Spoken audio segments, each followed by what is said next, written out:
Bismillahirrahmanirrahim. Assalamualaikum warahmatullahi wabarakatuh. Alhamdulillahilladzi arsala rasulahu bil huda wa dinil haq liyudhhirahu ala dini kullihi wa kafa billahi syahida. Asyhadu an la ilaha illallah wahdahu la syarikalah wa asyhadu anna Muhammadan abduhu wa rasuluhu la nabiyya ba'da. Allahumma sholli ala sayyidina Muhammad wa ala alihi wa sahbihi ajmain. Alhamdulillah pemirsa, kita berjumpa lagi di episode podcast Binasa TV ya. Seperti biasa, saya bersama dengan Pak Prof yang akan membawakan sebuah formula yang merupakan ciri-ciri orang berilmu atau alim. Nah, banyak di antara kita yang merasa kita itu sudah berilmu, merasa sudah tahu, bahkan merasa sudah tahu segalanya. Kalau dikasih tahu tidak mau atau tidak pernah mau belajar lagi. Kenapa? Karena merasa sudah punya banyak ilmu. Nah, pertanyaannya benar nggak kita itu sudah punya banyak ilmu atau justru sebaliknya? Hanya perasaan saja. Nah, sekarang Pak Prof akan membahas seperti apa sih ciri-ciri orang yang berilmu itu atau orang-orang yang dalam bahasa Arab disebut alim. Ya, meskipun dalam bahasa Arab itu menulis alim itu dari ain ya, tapi kita di Indonesiakan jadi alim. Gimana ciri orang berilmu disingkat dengan formula alim. Nah, mungkin tanpa panjang lebar lagi, saya akan persilakan Pak Prof untuk menjelaskan apa yang dimaksud dengan alim itu. Mangga Pak Prof. Bismillahirrahmanirrahim. Assalamualaikum warahmatullahi wabarakatuh. Waalaikumsalam warahmatullahi wabarakatuh. Salam sejahtera bagi kita semua. Terima kasih Pak Rahmat atas kesempatan ini. Bapak akan menyampaikan satu formula kehidupan dengan satu kata yang sangat singkat, yaitu alim. Alim itu adalah artinya orang berilmu.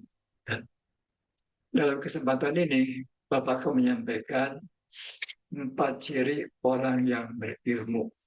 Nah, supaya mudah mengingatnya, kita gunakan saja, yaitu kata alim. Ya. A-L-I-M. A itu singkatan dari amantubillah. Orang berilmu itu beriman kepada Allah, menyadari bahwa dirinya adalah manusia, kemampuannya itu terbatas. Benar, dewasa ini ilmu manusia itu sudah makin lama, makin tinggi, makin canggih. Ya. Yang dulu mah seolah-olah tidak mungkin, sekarang mah mungkin. Termasuk dalam komunikasi. Sekarang setiap orang bisa berkomunikasi jarak jauh. Yaitu dengan menggunakan handphone pintar. Di dalamnya juga ya, handphone itu berisi para ahli, orang-orang yang berilmu ada di sana. Ya. Apakah ilmu sosial, ilmu eksak, ya, ilmu ekonomi, dan berbisnis dan sebagainya ada di sana. Tapi memang kita harus hati-hati, sebab banyak orang juga yang kurang berakhlak menyampaikan hal-hal yang tidak ada manfaatnya. Dan yang kedua, tanda orang alim itu mulai dengan kata L, yaitu luas pandang. Orang berilmu itu pandangannya itu luas. Melihat sesuatu itu tidak dari satu sisi. Bukan dari sisi dirinya sendiri, tapi juga dari sisi orang lain.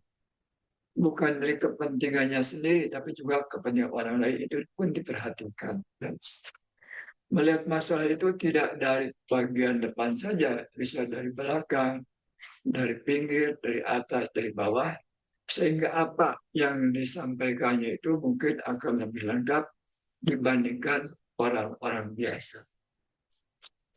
Dan yang ketiga, orang berilmu itu adalah orang yang ilmiah, ya, menggunakan ilmu. Ilmu itu karena kita menggunakan akal yang sehat. Bahkan lebih luas lagi, lebih kuat di akal itu adalah kita itu punya kemampuan yang lebih dalam. Ya. Nah, itulah manusia. Ya. Jadi ilmiah saja yaitu suatu pendapat yang berdasarkan teori-teori lapangan dari kenyataan data. Ya. Jadi ilmu itu sangat luas. Ada ilmu ekonomi, ada ilmu hukum, ya, ada ilmu eksakta, ya.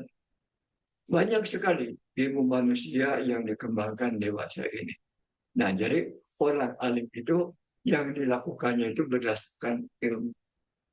Kalau memproduksi sesuatu ya berdasarkan keilmuan, ya. Sehingga hasil produksinya akan lebih baik dibandingkan dengan orang-orang yang tidak berilmu. Dan yang keempat, M, mahabbah. Orang berilmu itu mencintai yang benar, mencintai yang hak, mencintai sesama, ya, mencintai orang-orang lain. Nah, yang dilakukannya itu bukan untuk kepentingan diri sendiri, tapi ada untuk kepentingan umat, untuk kepentingan orang lain. Nah, jadi orang berilmu itu adalah orang-orang yang tidak berpikir untuk kepentingan sendiri, tapi berpikir untuk kepentingan orang lain. Itulah secara garis besar, para mat dan juga para pemirsa, ya, 4 ciri orang yang ilmu. Ya, yaitu aman untuk bilah, luas pandang, ilmiah, oke. Oke, baik Pak. Ya, luar biasa. Alhamdulillah kita mendapatkan wawasan lagi tentang bagaimana ciri-ciri orang berilmu. Mari kita akan perdalamnya. Saya akan mengajukan berbagai pertanyaan kepada Pak Prof dengan tujuan untuk lebih mengelaborasi, lebih memperdalam, lebih memahami apa yang dimaksud dengan ciri-ciri orang yang berilmu ini. Mungkin saya penasaran nih, Pak Prof. Yang pertama bahwa salah satu ciri orang yang beriman itu adalah aman billah, yaitu beriman kepada Allah. Pertanyaannya adalah, ini yang menggelitik saya, banyak di antara orang-orang yang dianggap berilmu, ya, bahkan memiliki gelar doktor, profesor, ya sama seperti Pak Profesor, bahkan mendapatkan penghargaan Nobel atas keilmuannya. Tapi pada kenyataannya, banyak di antara mereka yang tidak beriman. Bagaimana penjelasannya, Pak Prof? Ya, orang yang seperti demikian itu memang, ya, punya ilmu, ya, tetapi dia itu tidak menyadari bahwa dia sebenarnya itu adalah banyak manusia. Ilmu yang didapatkannya itu belum sampai sepenuhnya, ya. Jadi ada yang kurangnya. Pasti ada kekurangannya. Ya. Oleh karena itu mungkin mereka itu menjadi orang sombong. Tapi sebenarnya orang-orang ilmuwan yang benar itu tidak akan sombong. Ya. Dia akan menyadari untuk mendapatkan ilmunya itu kan akan membutuhkan waktu yang lama. Dan ilmu Allah itu sebenarnya sangat luas. Ya. Yang namanya profesor oleh Bapak, justru ilmu itu dipersempit. Hanya sebagian kecil yang diperdalam. Spesialisasi. Nah, ilmu yang lain kita tidak tahu. Jadi Bapak bisa sedikit diperdalam tentang ilmu pendidikan. Ya. Pendidikan juga dibatasi adalah pendidikan tentang koperasi. Ya.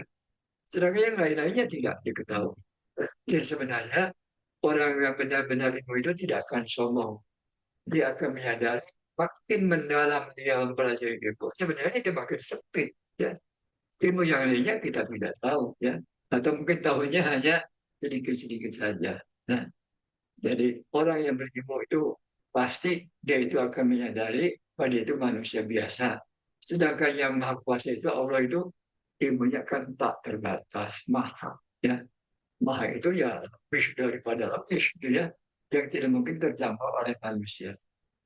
Jadi yang menghalangi keimanan itu kesombongan, Contoh, menolak kebenaran. ilmu yang benar itu tidak akan sombong lah. Saya tuh pernah mendengar cerita nih Pak Prof, ada seorang peneliti, dia sedang meneliti laut. Ya, Ternyata dia itu menemukan, saya lupa lagi di laut mana ya, menemukan ada di laut itu ada pembatas. Ada satu bagian dengan bagian lain itu airnya berbeda dan ada satu pembatas yang secara logika itu nggak mungkin pembatas itu ada di antara laut dengan yang lain. Saat dia cerita di lab bersama temannya, kebetulan seorang Muslim, ya si temannya itu malah tertawa. "Nah, kalau saya nggak aneh menemukan fenomena seperti itu. Kenapa? Sudah ada kok di Al-Quran, di surat Ar-Rahman. Nah, si ilmuwan itu ya dengan mengetahui hal itu langsung masuk Islam. Ya, karena kesombongannya hilang. ya. Luar biasa ya, Pak Prof. Nah, bagaimana kita bisa memahami eh, amantubillah dalam konteks ilmu pengetahuan modern sekarang, Pak Prof? Jadi ilmu modern itu ya sama saja, sebenarnya pengembangan dari ilmu-ilmu sebelumnya. Ya. Jadi oleh karena itu ya ilmuwan yang benar itu dia akan menyadari lah, ya, bahwa apa yang ditemukannya itu belum belum selesai, masih banyak ya yang belum kita ketahui. Ya. Itu membutuhkan ya katakan penelitian yang tanpa batas. Ya. Nah katakanlah dalam bidang ilmu alam. Ya. Nah kita lihat sekarang itu orang sudah banyak tahu tentang apa tadi isi lautan ya, isi bumi, tapi kan tidak semua tahu. Ya. Kemudian kenapa terjadi gempa bumi dan sebagainya ya. Nah, kapan akan terjadinya memang orang bisa memperkirakan, memperkirakan ya. Tidak akan pasti kapan akan terjadinya ya. Tapi yang pasti di dalam bumi itu kan ada magma yang sangat besar, sangat panas ya. Nah, Allah memang membuat demikian itu ya bagaimana supaya bumi itu jadi hangat dan sebagainya ya. Ya. Dan memang suatu saat mungkin ada satu gejolak yang sangat kuat sehingga sebagian harus dikeluarkan. Itu barangkali terjadi letusan gunung api, atau adanya gempa bumi, ada pergeseran ya dari apa yang ada di dalam bumi itu ya. Manusia memang bisa memperkirakan, tapi hanya memperkirakan ya. Tidak bisa mengatakan pasti ya. Nah sekarang misalnya di Amerika ya, Amerika itu kan negara superpower ya. Tapi menghadapi kebakaran yang terjadi di negara bagian mana ya, sepertinya mereka tidak punya daya apa-apa. Ya. Nah itu menunjukkan bahwa memang kemampuan manusia itu meskipun namanya negara superpower, ya, paling hebat di dunia ini segala-galanya. Ya. Tapi dengan kebakaran seperti itu seolah-olah dia tidak berdaya. Nah belum lagi kalau misalnya ada daya lain yang keluar seperti gempa bumi dan sebagainya. Manusia tidak bisa apa-apa ya. Hanya sekedar menerima saja ya. Barangkali ya berusaha sesuai dengan kemampuan manusia. Nah, di Al-Quran, Pak Prof, bahkan ada juga di hadis yang mengatakan ya kira-kira seperti ini, yang di Al-Quran, sesungguhnya yang takut kepada Allah di antara hamba-hambanya hanyalah ulama atau orang-orang yang berilmu. Nah, kalau ada orang yang dianggap nih, bisa nggak kita ya dianggap berilmu ya, seperti memiliki gelar, bahkan gelarnya itu bukan hanya di satu tempat itu ya. Ada yang punya gelar doktor berkali-kali. Karena di universitas ini dapat doktor, di universitas ini dapat doktor lagi, dan selanjutnya. Dokter Tapi Muhammad maksudnya dia kuliah lagi, boleh kuliah lagi. lagi, Ya. ambil kuliah itu ada ya. Banyak orang yang seperti itu. Tapi masalahnya mereka meskipun sudah banyak ilmunya, tapi ya dalam tanda kutip ya banyak ilmu, tapi mereka belum beriman dan belum takut kepada Allah. Padahal salah satunya dalam Al-Quran disebutkan ya orang yang takut kepada Allah itu hanyalah orang-orang yang berilmu. Apa bisa dikatakan mereka itu belum benar-benar ya disebut orang yang berilmu? Jadi dia itu tidak menyadari kan, bahwa potensi manusia itu bukan hanya akal. Dia terlalu percaya kepada akalnya sendiri. Ya. Padahal tidak semua akan terjangkau oleh akal. Yaitu terjangkaunya itu dengan hati nurani, dengan kolbu. Ya. Nah dia tidak menyadari ya, bahwa ada potensi lain yaitu kolbu yang dia tidak gamah itu. Ya. Hanya mempercayai kepada otaknya saja. Ya. Sedangkan kita menyadari otak manusia itu terbatas. Ternyata ilmu yang dikembangkannya pasti kalau ada yang lebih dari satu paling-paling dua atau tiga ya. Tapi ilmu Allah itu kan ratusan ribuan. Ya. Jadi yang dia tidak ketahui itu lebih banyak dibandingkan yang diketahuinya. Ya. Jadi orang yang sedemikian itu memang sempit cara berpikirnya ya. Dan tidak menyadari bahwa manusia itu memang dibandingkan dengan kekuasaan Allah tidak ada apa-apanya. Kita itu sangat lemah. Ya.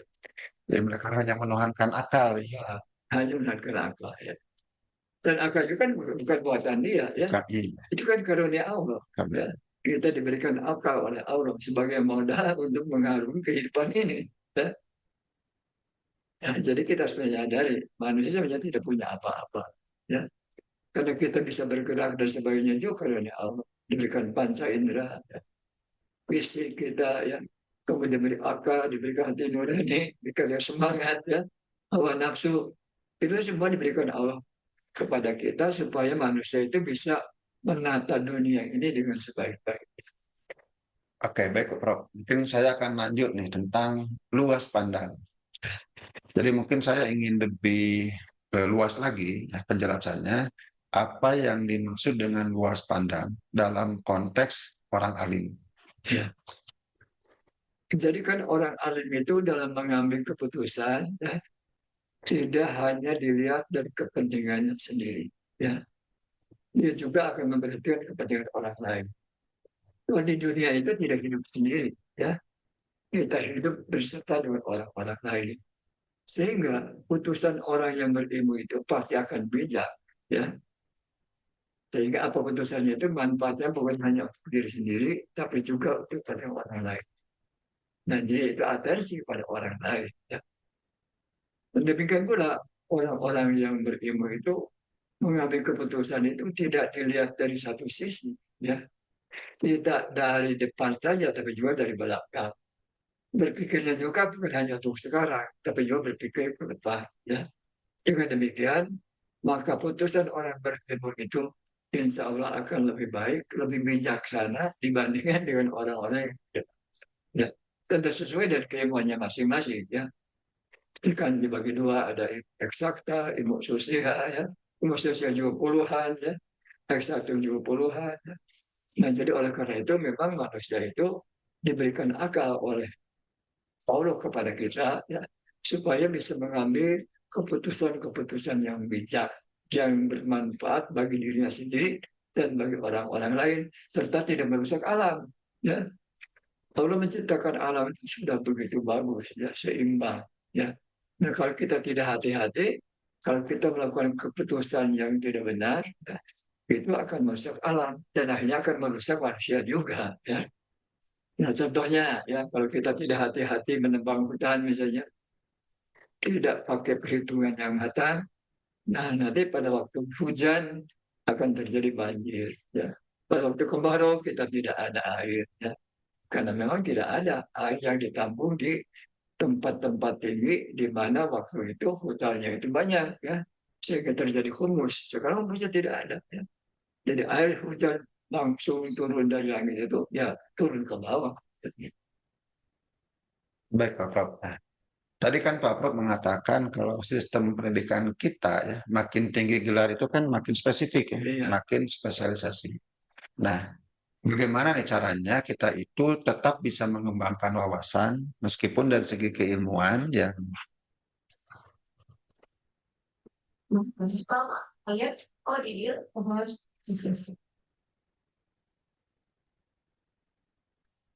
oke, jadi bagaimana Pak Prof kita itu bisa mengembangkan wawasan di tengah sistem pendidikan yang lebih cenderung membuat kita itu terspesifik, terspesialisasi. Ya, jadi kan tujuan pendidikan itu pertama supaya manusia itu bisa bekerja lebih baik, ya. Ini lebih profesional, ya. Dan yang kedua supaya manusia itu makin bijak, ya, punya akhlak mulia, ya. Itu tujuan orang itu menempuh pendidikan. Kemudian karena memang dunia itu sangat luas, ya, kan ilmu itu macam-macam, ya. Mungkin ada orang yang berminat untuk mengembangkan katakan suatu produk, ya, mungkin belajar tentang mata teknologi, ya. Orang juga yang berminat dalam bidang bisnis biasanya akan belajar ilmu tentang bisnis, ya. Orang yang suka misalnya untuk berdakwah, ya, supaya agamanya lebih mendalam, ya, tentu akan pelajari ilmu-ilmu agama. Ya. Itu semua ilmu berguna. Ya. Dan memang yang namanya ilmu itu bukan hanya untuk diri sendiri. Ya. Orang berilmu itu sebenarnya untuk diabdikan kepada orang lain. Yang berbahagialah, ya, suatu negara apabila rakyatnya itu berilmu. Ya. Makanya orang Indonesia misalnya diharapkan ke depan minimal pendidikan itu 9 tahun. Ya. Jadi SD dengan sekolah menengah. Ya. Bahkan ke depan barangkali ya sebaiknya ya sampai tingkat sarjana, ya. Sehingga ilmu manusia itu makin lama makin dalam dan makin tinggi sehingga dia itu makin bijak dalam mengambil berbagai keputusan. Dan mudah-mudahan akhirnya manusia itu bisa berbahagia di dunia dan nanti mendapatkan surga di akhirat. Ya. Nah, itu akan tentu apabila orang-orangnya berilmu. Ya. Nah, baik Pak. Bagaimana sih caranya supaya kita itu tidak kehilangan fokus? Karena dengan luas pandang kan ini tahu, ini tahu, ini tahu, takutnya ya, ada orang yang malah jadi tidak fokus. Istilahnya itu kata Pak Prof, kejotihan. Nah, bagaimana nih untuk menjaga fokus kita, Pak Prof? Ya. Ya, pertama misalnya pendidikan dasar, ya, itu semua ilmu dipelajari. Ya. Sampai pendidikan menengah. Ya. Demikian orang itu punya wawasan, ya, serba tahu tapi serba sedikit, ya, serba dalam. Ya. Nah, kesananya supaya orang itu fokus nanti sudah ada jurusan, ya. Perguruan tinggi ada jurusan eksakta, ada jurusan sosial, ya. Sosial juga macam-macam, ya. Nanti tentu setiap orang tentu akan bisa mengembangkan ilmunya sesuai dengan minatnya masing-masing. Jadi memang harus seperti huruf T ya, Ya, di bawah kita terbalik maksudnya, di bawah melebar tapi ke atas ada yang difokuskan. fokus, ya. Makin tinggi ilmunya itu makin fokus. Oke. Ya. Sebenarnya makin sedikit yang dipelajarinya, tapi makin mendalam. Itulah. Nah, kalau yang umum itu semuanya tahu, tapi serba sedikit. Ya. Tapi yang minimal kalau kita orang Indonesia sudah rata-rata sudah pendidikan sekolah menengah atas, barangkali relatif lah untuk hidup sejahtera itu masih mampu, ya, bisa bekerja dengan sebaik-baiknya, ya. Hanya di masa ini barangkali Bapak terkesan ini, ya, gubernur baru kita ini, ya, pada dia menjadi punya konsep katanya, ya, ke depan katanya SMK itu harusnya 1 tahun itu teorinya 1 tahun saja katanya, ya. Yang 2 tahun itu bukan teori tapi praktek, ya. Sehingga diharapkan lulusan SMK itu tidak pernah jadi penganggur, sudah siap kerja atau siap untuk mandiri, ya, bekerja tanpa ya diberikan upah oleh orang lain, tapi mencari upah sendiri, ya. Nah, baik kita lanjutkan Pak Prof tentang ilmiah ya, yang namanya ilmiah. Kalau mendengar kata ilmiah, mungkin ya sebagian orang berpikirnya kalau gitu kita tuh harus eh, memiliki sebuah metode ilmiah, penelitian, dan sebagainya. Nah, pertanyaan saya adalah bagaimana kita menerapkan konsep ilmiah itu dalam kehidupan kita sehari-hari. Ya, bagi orang-orang yang apa bisa dikatakan bukan orang-orang yang ada di akademik. Nah, Jadi ilmu itu artinya pakai ilmu, ya. Ilmu itu sebenarnya tidak harus diajarkan di sekolah, ya. Bisa diajarkan di rumahnya masing-masing, ya. Kan orang tahu mendidik anaknya, ya, bagaimana menyapu misalnya supaya bersih, ya, itu kan pakai ilmu, ya. Kemudian bagaimana supaya pakaian itu menjadi bersih, ya, harus dicuci, ya. Bagaimana mencucinya, ya, itu harus pakai ilmu, ya. Kalau tidak pakai ilmu asal-asalan nanti hasilnya kurang bagus, ya. Nah, tapi tentu saja, ya, makin tinggi orang keinginannya, ya, tentu ilmu juga harus lebih mendalam. Makanya ada pendidikan dasar, pendidikan menengah, sampai pendidikan tinggi, ya. Negara-negara yang maju itu rata-rata orang yang berpendidikan tingginya lebih banyak, ya. Kita itu kata kalau tak salah itu yang dari sarjana itu kurang lebih hanya 7%, ya, dari seluruh warga negara Indonesia, ya. Jadi yang lainnya itu ya pendidikannya itu di bawah sarjana, ya. Nah, belum lagi apakah kualitas sarjana kita itu sudah mumpuni atau tidak, ya, sudah standar internasional atau tidak, ya kita tidak tahu, ya. Tapi minimal barangkali kurang lebih 7% manusia Indonesia itu sudah mempunyai pendidikan tingkat tinggi. Ya, meskipun sayangnya mereka itu terkumpul di kota. Ya, kalau di kota mungkin bagi ya saya tiap ketemu teman sarjana lagi, ketemu teman sarjana lagi. Jadi ngumpulnya di kota 7% itu. Sementara kalau di desa-desa yang masih ya. sangat minim dari itu. Oke, baik Pak. Mungkin saya akan bertanya tentang kelanjutannya yaitu tentang mahabbah. Tentang mahabbah. Kenapa sih orang mahabbah itu akan tumbuh dari orang-orang yang alim? Mahamba itu kan artinya cinta. Tidak. Cinta itu mentalitas mau memberi. Ya. Jadi orang yang mahaba itu berpikirnya, what can I do for? Ya. Apa yang dapat saya kerjakan untuk Anda? Ya. Bukan what I can get from. Ya. Bukan kalau berhubungan itu apa yang dapat saya peroleh dari Anda. Ya. Nah, jadi orang mahaba itu berpikirnya apa yang dapat saya kerjakan untuk bangsa ini, untuk negara ini, ya, untuk rakyat ini. Ya, ya kalau seorang pemimpin dia berpikirnya itu apa yang dia akan kerjakan untuk kepentingan rakyat banyak. Ya. Nah kalau orang saya kadang buruh ya barangkali bagaimana saya bisa bekerja sebaik-baiknya untuk perusahaan yang saya ada di dalamnya. Ya. Itu mahabbah. Ya. Nah orang yang berilmu itu harusnya mempunyai mentalitas mahabbah, ya. Cinta. Ya. Ya cinta untuk diri sendiri boleh saja. Ya. Tapi kita juga mencintai orang-orang lain. Sebab kita itu tidak pernah hidup sendiri. Apa yang kita manfaatkan, apa kita pakai gunakan, itu bukan produk kita. Ya.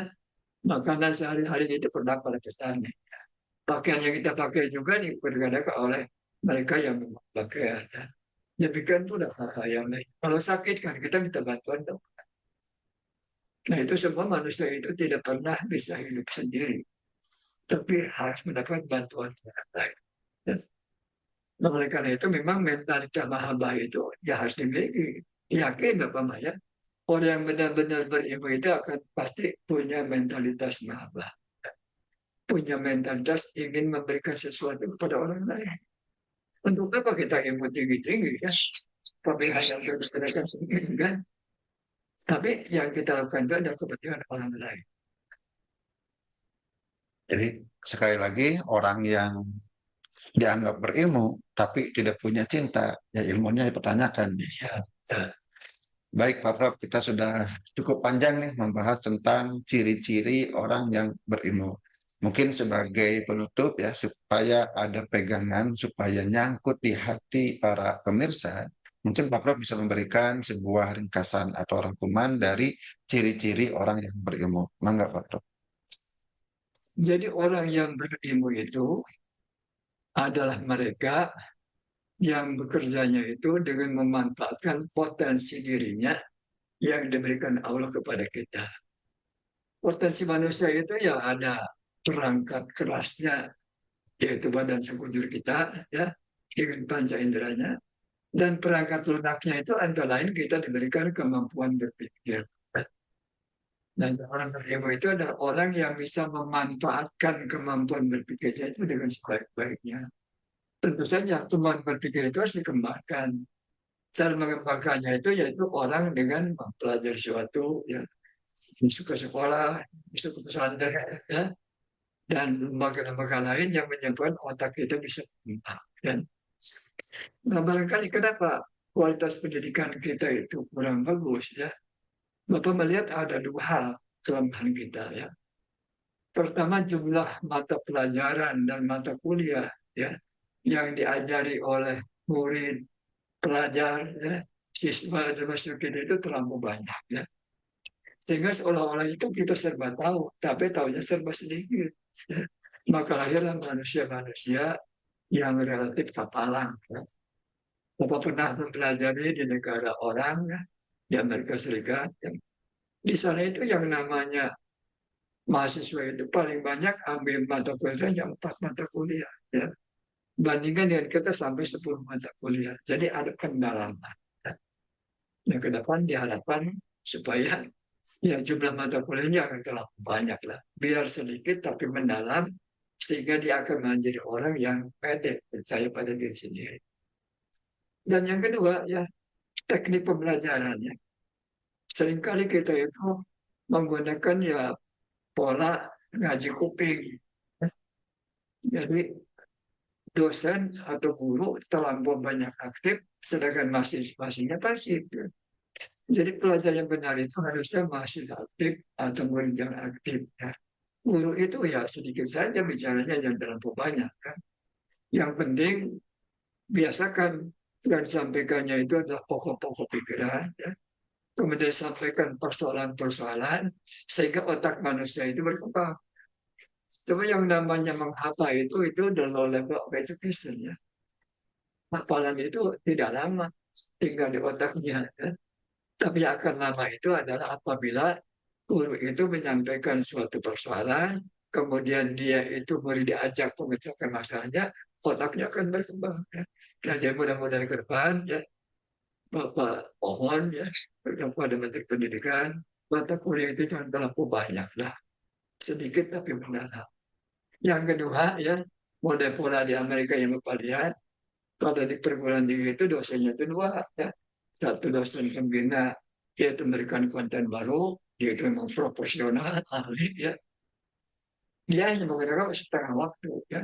Kalau waktu misalnya belajar 2 jam, 1 jam untuk beliau menyampaikan konten-konten baru. Biasanya diakhiri dengan memberikan persoalan. Nah, persoalan itu dipecahkan oleh si asisten. Ya. Nah, di sana mahasiswa aktif ya. Jadi mereka itu berdialog, berdiskusi ya. Itu boleh aja berdiskusi dalam otot ya. Tapi dasarnya pertama berdasarkan teori yang digunakan dan yang kedua berdasarkan fakta ya. Itu dibiasakan. Ya. Jadi berbeda pendapat tidak jadi masalah. Asal pendapatnya itu ada punya dasar yaitu teori dan fakta yang dihadapi oleh kita. Nah, jadi mudah-mudahan ke depan ya dengan tayangan yang sederhana ini kita menjadi seorang yang alim, orang yang berilmu. Cirinya minimal 4. Pertama, orang alim itu harus beriman pada Allah, menyadari bahwa alimnya itu dibandingkan dengan kekuasaan dan ilmu Allah tidak ada apa-apanya. Yang kedua, pandangannya itu pasti harus luas, melihat sesuatu dari berbagai sisi. Dari sisi diri sendiri dan juga dari sisi orang lain. Dan yang ketiga, ya menggunakan ilmu. Ya. Apa yang sampaikannya itu ada atas dasar ilmu yang pernah dipelajari. Ya. Dan yang terakhir, ya punya mentalitas baru, cinta. Ya. Cinta ilmunya, cinta yang memberikan ilmu, cinta pada sesama. Ya. Nah, sehingga yang dilakukannya itu betul memberikan manfaat bagi dirinya dan bagi orang lain. Itulah barangkali para pemirsa ya, yang akan singkat, mudah-mudahan Anda manfaatnya. Mohon maaf atas segala kekurangannya. Wassalamualaikum warahmatullahi wabarakatuh. Waalaikumsalam warahmatullahi wabarakatuh. Ya, baiklah para pemirsa, kita sudah mendengarkan ya ringkasan dan rangkuman dan pesan-pesan beliau tentang ciri-ciri orang yang berilmu. Ya mudah-mudahan kita termasuk saya dan para pemirsa menjadi orang-orang yang berilmu dan membawa dampak bagi kebahagiaan di dunia dan di akhirat. Karena hanya orang yang berilmu lah yang takut pada Allah. Mungkin sampai di sini dulu, mudah-mudahan bermanfaat. Mohon maaf jika ada kesalahan dan kekurangan dari kami berdua. Wassalamualaikum warahmatullahi wabarakatuh. Waalaikumsalam warahmatullahi wabarakatuh.